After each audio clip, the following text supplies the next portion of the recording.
This video lecture is of medicinal chemistry, antipsychotic agent. इसमें हम देखेंगे ट्रैंक्विलाइजर्स क्या होते हैं।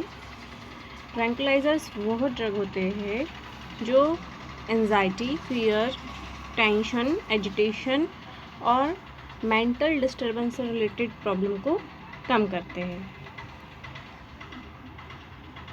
एंजाइटी 2 ग्रुप्स में रहते हैं, मेजर और माइनर। मेजर ट्रैंक्विलाइजर्स जब कंडीशन सीवियर होती है तब हम मेजर ट्रैंक्विलाइजर्स लेते हैं, और जब कंडीशन माइनर रहती है, ज़्यादा सीवियर नहीं रहती, तब हम माइनर ट्रैंक्विलाइजर्स लेते हैं। मेजर ट्रैंक्विलाइजर्स को ही कहते हैं एंटीसाइकोटिक एजेंट या फिर न्यूरोलेप्टिक्स। ये मेजर प्रॉब्लम में यूज़ होते हैं, जैसे कि सिजोफ्रेनिक या अदर साइकोटिक पेशेंट्स में। और माइनर ट्रैंक्विलाइजर्स जो रहते हैं वो एंजाइटी, टेंशन, ऐसे स्मॉल मेंटल डिसऑर्डर्स में यूज़ किए जाते हैं।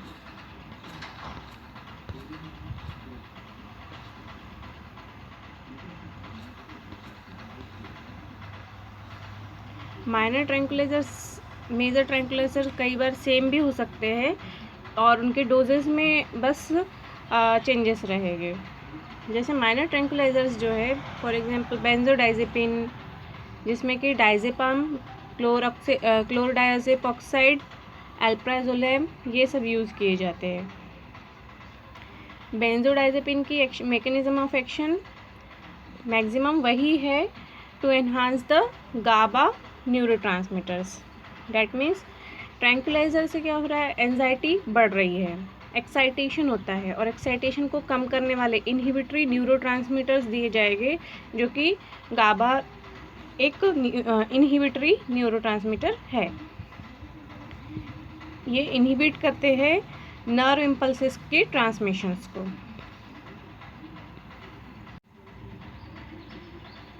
अब हम एंटी साइकोटिक एजेंट्स देखते हैं। मेजर ट्रैंक्विलाइजर कहो, न्यूरोलेप्टिक्स कहो, एंटी साइकोटिक एजेंट्स कहो, ये सब एक ही है। ये सिजोफ्रेनिक कंडीशन में हैलुसिनेशन सिम्टम्स, जब मेनिया सिम्टम्स दिखते हैं तब हम यूज़ करते हैं।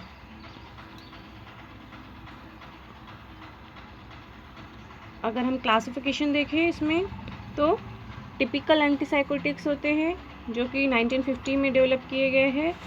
ये यूज़ में तो आ रहे थे लेकिन उतने बेस्ट नहीं थे, सिलेक्टिविटी इनकी कम थी, जैसे कि फेनोथायजिन, थायोजेंथिन, ब्यूटेरोफिनॉन। दूसरी कैटेगरी है अटिपिकल एंटीसाइकोटिक, ये सेकंड जनरेशन कहलाती है, और ये साइड इफ़ेक्ट्स को कम करने के लिए स्पेशली यूज़ किए जाते हैं, जैसे कि क्लोजापिन, रिस्पेरिडोन, ओलांजापिन, जिप्राजिडोन, इस टाइप के। मेनली जो एंटीसाइकोटिक्स है इसमें फेनोथायजिन, थायोजेंथिन, ब्यूटेरोफिनॉन, क्लोजापिन, रॉल्फिया अल्कलॉइड्स, ये यूज़ किए जाते हैं।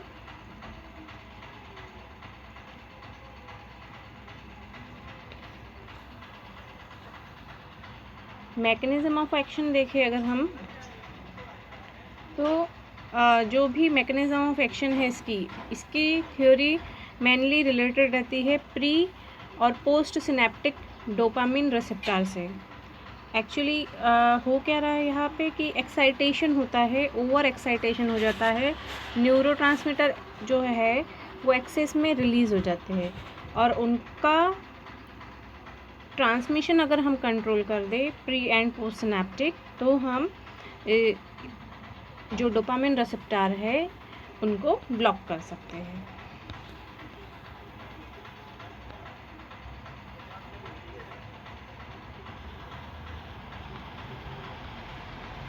फेनोथायजिन में देखा था हमने कि 1950 में सबसे पहले क्लोरप्रोमाजिन ड्रग डेवलप की गई थी, और ये आपको स्ट्रक्चर दिखेगा क्लोरप्रोमाजिन का।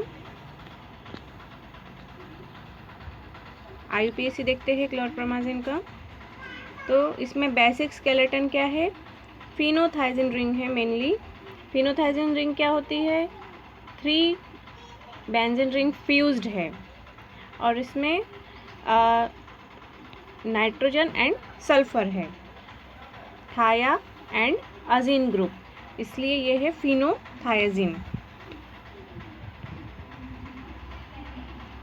अब हम इसमें नंबरिंग अगर देखें तो आपको क्या दिखेगा कि यहाँ पे बेसिक स्केलेटन है प्रोपेन। प्रोपेन कैसे 1 2 3, तो ये 3 कार्बन एटम प्रोपेन और 1 कार्बन एटम पे है प्रेजेंट अमाइन, इसलिए प्रोपेन 1 अमाइन।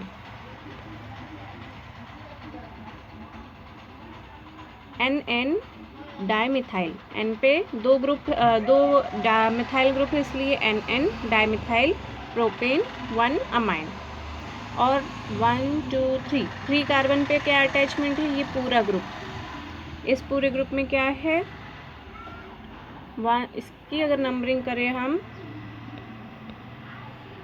1 2 पोजीशन पे क्लोरो ग्रुप है इसलिए 2 क्लोरो।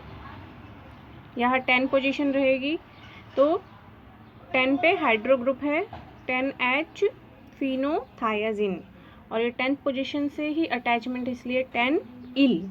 इस तरीके से आपका ये IUPAC हो जाएगा।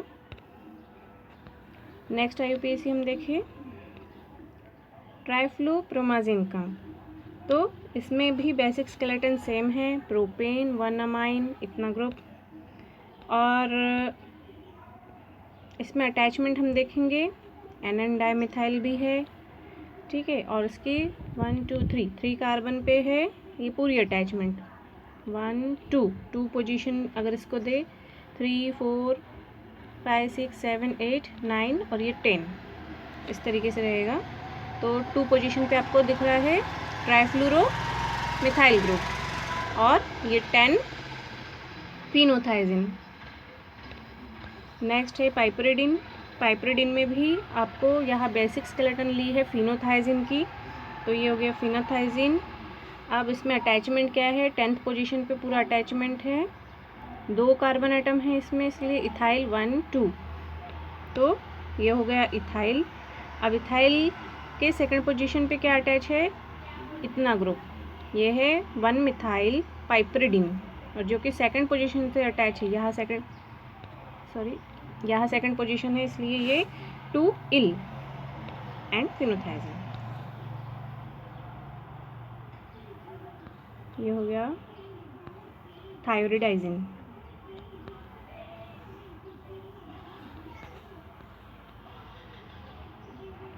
फ्लूफेनाजिन में देखें हम तो इतना बेसिक स्केलेटन लिया है उसने इथेनॉल, और इथेनॉल के 1 और 2 कार्बन, तो सेकंड कार्बन पे ये पूरा अटैचमेंट है। क्या है ये अटैचमेंट, उसके साथ में 1 2 3 4 पोजीशन पे अटैच है इसलिए यहाँ 4, और उसके भी 1 2 3 पोजीशन पे अटैचमेंट इसलिए 3, और उसके भी आप 1 और ये 2 पोजीशन पे अटैच है ट्राइफ्लोरो मिथाइल, तो ये हो गया ट्राइफ्लोरो मिथाइल। और ये रिमेनिंग आपकी पूरी मॉइटी है 10H फिनोथायजीन जो कि 10th पोजीशन से अटैच है इसलिए 10 इल। फाइनली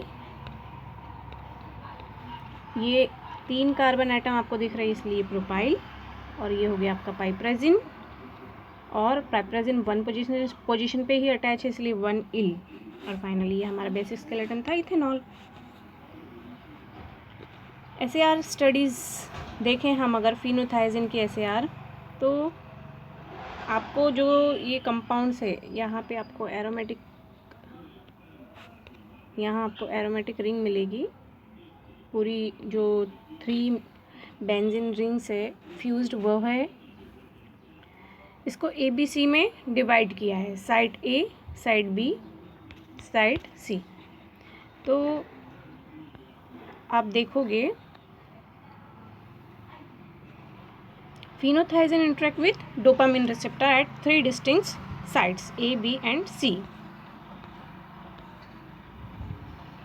अगर हम अब साइड B की बात करें तो उसमें 3 कार्बन एटम की चेन है जो कि ऑप्टिमम न्यूरोलेप्टिक एक्टिविटी के लिए एसेंशियल है। ये जो अल्काइल ग्रुप्स है ये नाइट्रोजन के साथ में बॉन्डेड होनी चाहिए।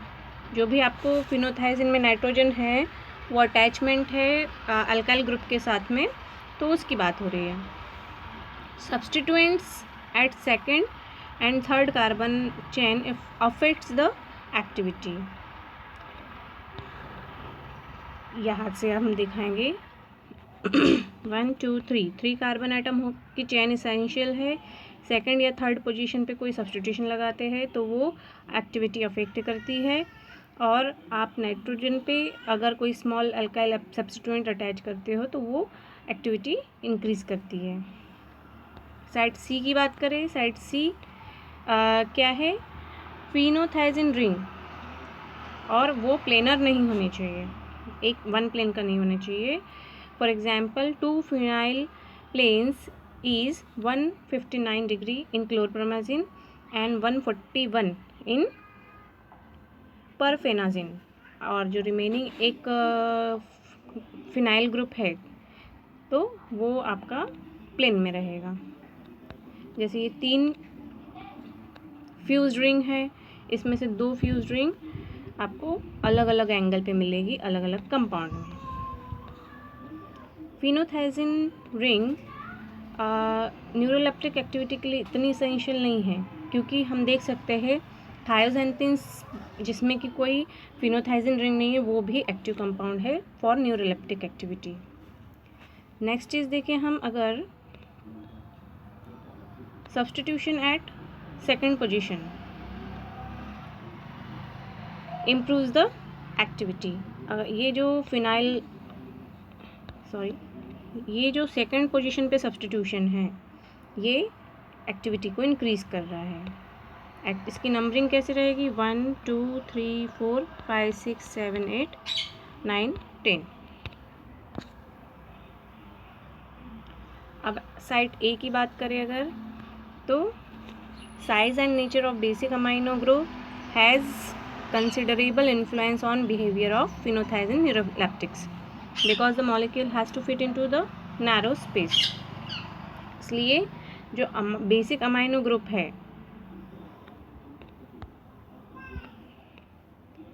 यहाँ पे आपको ये जो अमाइनो ग्रुप है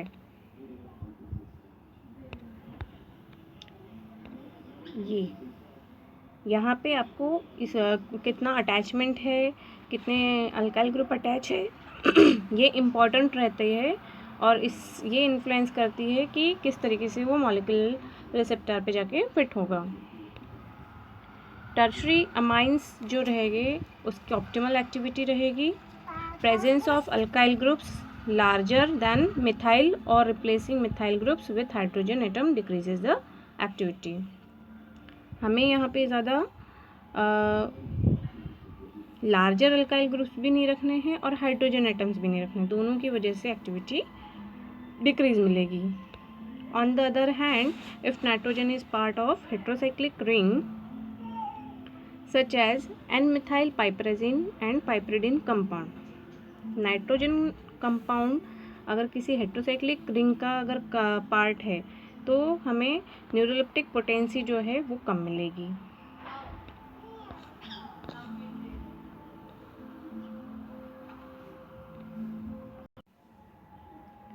ये था हमारा SAR ऑफ क्लोरप्रोमाजिन फिनोथाइजिन. ये है सिंथेसिस ऑफ क्लोरप्रोमाजिन.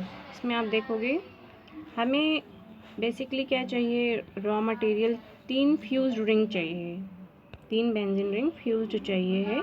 उसके लिए हमें रॉ मटेरियल लेना है यहाँ पे जो कि है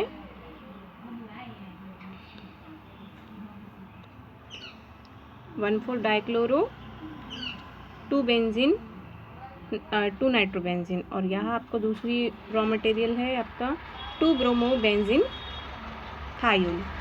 तो इनका आप देखोगे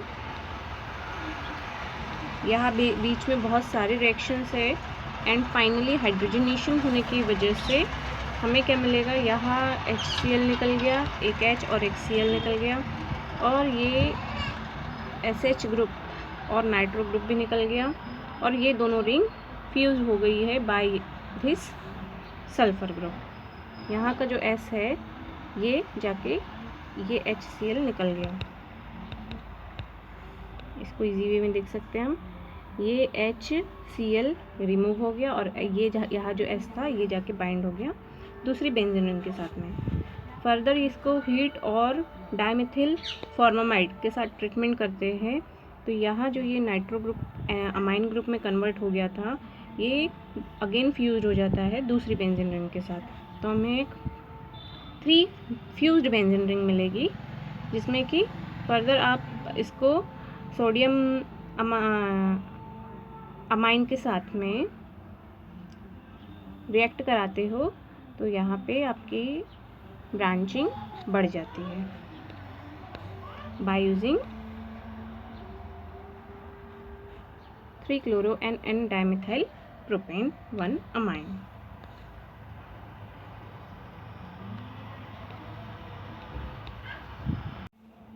नेक्स्ट कंपाउंड है एंटीसाइकोटिक का ब्यूटारोफेनॉन्स। इसमें एग्जांपल है हैलोपेरिडोल, रोपेरिडोल, बेनपेरिडोल। ठीक है, ये बहुत ही यूज़फुल है क्योंकि रैमपेरिडोल जैसे 200 टाइम्स मोर पोटेंट है दैन क्लोरप्रोमाजिन। अगर आप स्ट्रक्चर देखोगे हैलोपेरिडोल का काफ़ी लंबा है, इसको हम सॉर्ट आउट करते हैं। इसमें बेसिक स्केलेटन देखेंगे हम क्या है, ब्यूटेन 1 ऑन। तो आपको ब्यूटेन 1 ऑन दिखेगा यहाँ पे 1 2 3 4 ये 4 कार्बन एटम्स जो है ये है आपके ब्यूटेन और फर्स्ट पोजीशन पे ही आपके अटैचमेंट है केटोन ग्रुप का, इसलिए 1 ऑन। तो ये हो गया ब्यूटेन 1 ऑन बेसिक स्केलेटन। अब आप देखोगे क्या क्या अटैच है इसमें, 4 फ्लूरोफिनाइल। तो ये हो गया 4th पोजीशन पे 1 2 3 4 फ्लूरोफिनाइल हो गया। ये कंपाउंड के फर्स्ट पोजीशन पे अटैच है इसलिए ये 1 लगा है यहाँ। अब आप देखोगे इस ब्यूटेन की ये जो 4th कार्बन है इस पे ये कंपाउंड रिमेनिंग अटैच है तो ये हो गया उसका 4। और इसमें भी आप देखोगे 1 2 3 और ये 4th पोजीशन पे अटैच है तो ये सेकंड 4 आ गया। फिर अगेन इसके भी 4th पोजीशन पे 1 2 3 4 क्लोरो अटैच है तो ये तीसरा 4 आया। तो तीसरे 4 में क्या अटैच है, क्लोरो, 4 क्लोरोफिनाइल। तो इतना पार्ट हो गया आपका 4 क्लोरोफिनाइल। 4th पोजीशन पे हाइड्रोक्सी भी है तो 4 हाइड्रोक्सी और यहाँ 1 है, नाइट्रोजन 1 पे है नाइट्रोजन तो ये पाइपरिडिल ग्रुप है तो ये 1 पाइपरिडिल। इस तरीके से ये पूरा हैलोपेरिडोल है। ब्यूटारोफिनॉन्स की अगर ऐसे स्टडी देखें हम तो केटो ग्रुप जो अटैच है इसमें इसको रिप्लेस कर सकते हैं हम थायोकेटो से, तो एक्टिविटी लेकिन हमें मिलेगी डिक्रीज्ड। अगर हम केटो ग्रुप का रिडक्शन करा दें अल्कोहल में तो एक्टिविटी डिक्रीज होंगी। अगर आप जो वहाँ कार्बन चेन है 3 कार्बन चेन है इसकी लेंथनिंग, शॉर्टनिंग या ब्रांचिंग कराते हैं तो एक्टिविटी कम मिलेगी। टर्शरी अमाइनो ग्रुप लगा दे अगर तो न्यूरोलिप्टिक पोटेंसी में ज़्यादा कोई फ़र्क नहीं पड़ेगा। Nitro atoms is usually incorporated into 6 membered compound जैसे कि पाइपरिडीन, टेट्राहाइड्रोपाइरिडीन, पाइपरेजिन। तो जो हमें पाइरिडिल ग्रुप मिला था वहाँ आपको नाइट्रोजन इनकॉर्पोरेटेड मिलेगा। R2 group should be aromatic और R3 group should help with the activity, could be a OH group as in the haloperidol. Synthesis of haloperidol. Thioxanthene derivatives देखते हैं नेक्स्ट। थायोजेंथिन डेरिवेटिव्स जो है ये इसमें हमें सबसे पहला कंपाउंड है क्लोरप्रोमाजिन। तो क्लोरप्रोमाजिन में आप देखोगे IUPAC name NN dimethyl propane amine. तो इतना हो गया आपका group NN dimethyl propane amine, propane 1 अमाइन। नेक्स्ट चीज़ अगर हम देखें तो आपको यहाँ पे ये जो ब्रिज दिख रहा है कार्बन का तो ये Z फॉर्म में है। ठीक है, E एंड Z रहता है तो ये Z फॉर्म में है। इसमें आप देखोगे कि 2 क्लोरो, यहाँ पे 1 2 क्लोरो थायोजेंथिन, इतना ग्रुप हो गया आपका थायोजेंथिन, यहाँ नाइट्रोजन नहीं है, थायोजेंथिन और 9 इलिडीन।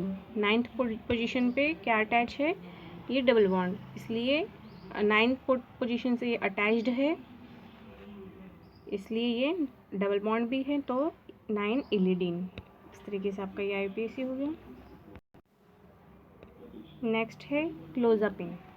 क्लोजापिन का IUPAC हम देखें अगर, तो इसमें बेसिक स्केलेटन है डायजेपिन, तो इतना कंपाउंड आपका डायजेपिन हो गया। अब इसमें ये 8th पोजीशन पे क्लोरो ग्रुप है, तो ये 8 क्लोरो। 11th पोजीशन पे ये पूरा अटैचमेंट है, ये है 11th पोजीशन, तो 11th पोजीशन पे पूरा अटैचमेंट है ये 4 मिथाइल पाइप्राजिन। अब आप देखोगे 5th पोजीशन पे ये अटैच है और यहाँ 2 बेंजीन ग्रुप है, तो ये हो गया आपका डाई बेंजो, ठीक है। और ये फाइनली इतना आपका हो गया, 2 नाइट्रोजन है इसलिए डाई अजे, और ये डायजेपिन ग्रुप सेंटर वाली रिंग हो गई, ठीक है।